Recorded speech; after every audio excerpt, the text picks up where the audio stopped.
Welcome back to our channel. నేను మీ Kavya. So Mirzapur road accident ఇవాళ ఉదయాన్నే అందరికీ ఒక బ్యాడ్ న్యూస్తో ఇవాళ మార్నింగ్ అయింది.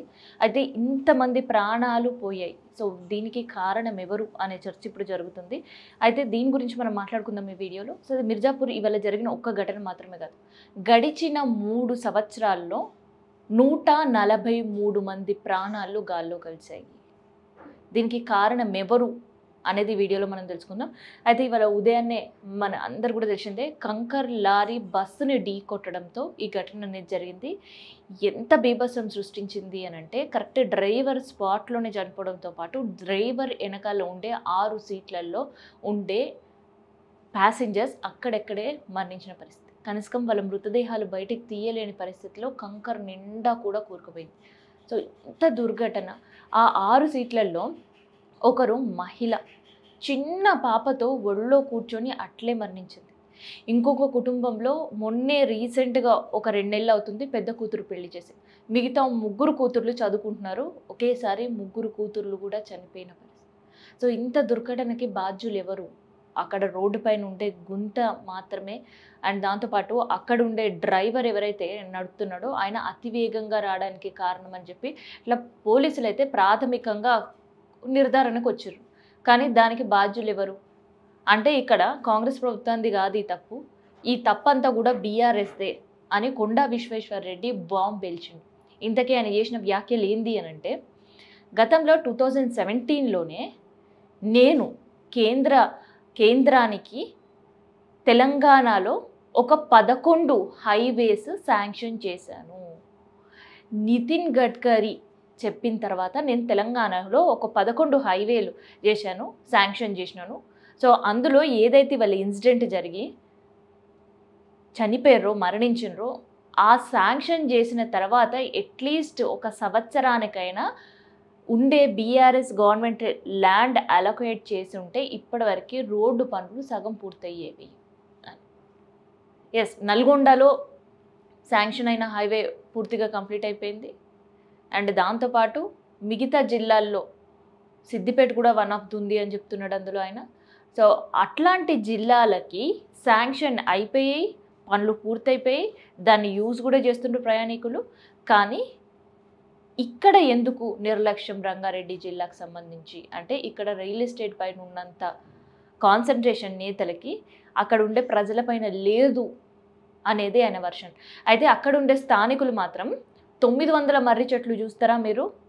900 మర్రి చెట్ల కోసం ప్రకృతి పాడైతుంది అనే ఆలోచనలు ఉంటారా? లేదంటే మా ప్రాణాలు పోతుంటాయి, మా ప్రాణాలపైన మీరు ఆలోచిస్తారా అనేది ప్రశ్నిస్తున్నారు. సో పర్యావరణవేత్తలకి ఇది సూటిగా అక్కడుండే స్థానికులు ఎవరైతే ప్రాణాలు పోయిన బాధితులు వేస్తున్న ప్రశ్న. దీనికి సమాధానం పర్యావరణవేత్తలు చెప్పాలి. ఎందుకంటే ఏదైతే హైవేకి సంబంధించి శాంక్షన్స్ అయ్యాయో, ల్యాండ్ అలొకేషన్ అయ్యిందో, పనులు జరుగుతున్న సమయంలో ఇక్కడ చెట్లు ఉన్నాయి, పర్యావరణానికి ప్రమాదం జరుగుతుందని కోర్టు మెట్టెక్కిన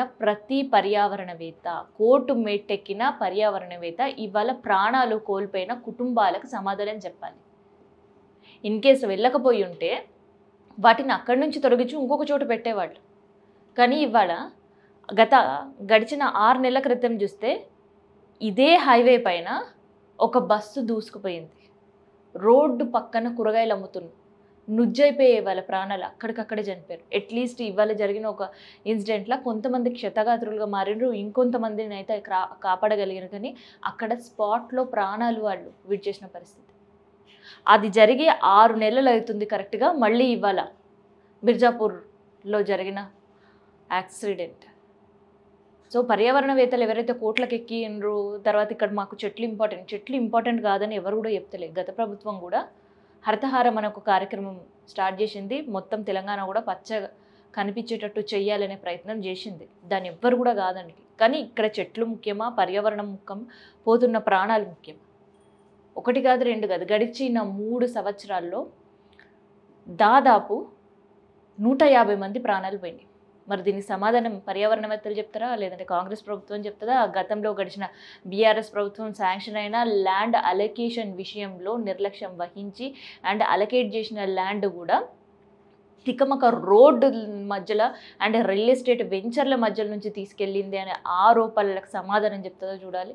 సో మొత్తానికైతే బీచ్పూర్లో జరిగిన ఈ ఇన్సిడెంట్ మిర్జాపూర్లో జరిగిన ఈ ఇన్సిడెంట్ కేవలం ఇది కొత్త ఏం కాదు. గడిచిన 3 సంవత్సరాల నుంచి కూడా అక్కడ ప్రాణాలు పోతూనే ఉన్నాయి. సో ఇంకొక ఇన్సిడెంట్ జరగకముందే ఎప్పుడైనా అధికారులు మేల్కోవాలి అండ్ ఆ రోడ్డు మరమ్మతుల పనులు ఏవైతున్నాయో అవి కూడా జరగాలని మనం కూడా కోరుకుందాం. సో మొత్తానికైతే ఈ ఇన్సిడెంట్ రాజకీయంగా ఒక దుమారం రేపే కమెంట్స్ విమర్శలు అయితే వినిపిస్తున్నాయి. సో ఇందులో ప్రధానంగా ఇన్సిడెంట్ జరిగిన తర్వాత కాంగ్రెస్ ప్రభుత్వం పైన నేను ప్రత్యేకంగా పొన్నాల పైనే ఇవన్నీ కూడా మనకి వించింది పొన్నం ప్రభాకర్ పైన.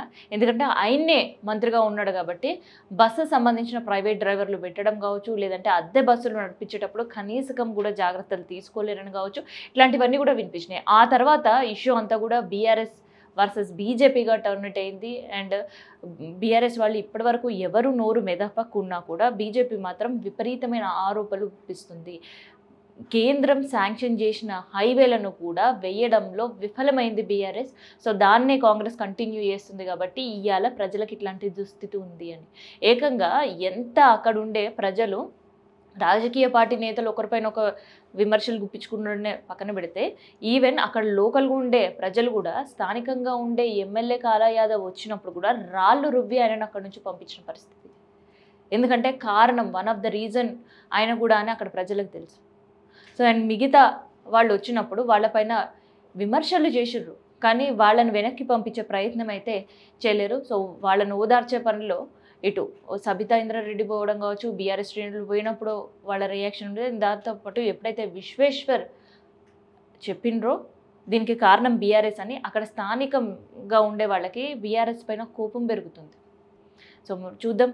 మొత్తానికైతే ఒక ఇన్సిడెంట్ అయితే 3 సంవత్సరాల నుంచి కంటిన్యూగా డెత్ ట్రోల్డ్ రికార్డ్ అవుతూనే ఉంది ఆ రోడ్ల పైన. మరి ఇంకాస్త పటిష్టమైన ఏర్పాట్లు చేయాలని అండ్ దాంతోపాటు ఏదైతే అక్కడ జరిగిన ఇన్సిడెంట్కి ప్రధాన కారణం చెప్తున్నారు పోలీసులు ఏంటంటే అది మలుపు ఉండడం, ఆ మలుపు ముందే గుంత ఉండడం. సో దాన్ని తప్పించే ప్రయత్నం చేయడంతో అది బస్సు పైకి దూసుకెళ్ళింది అని.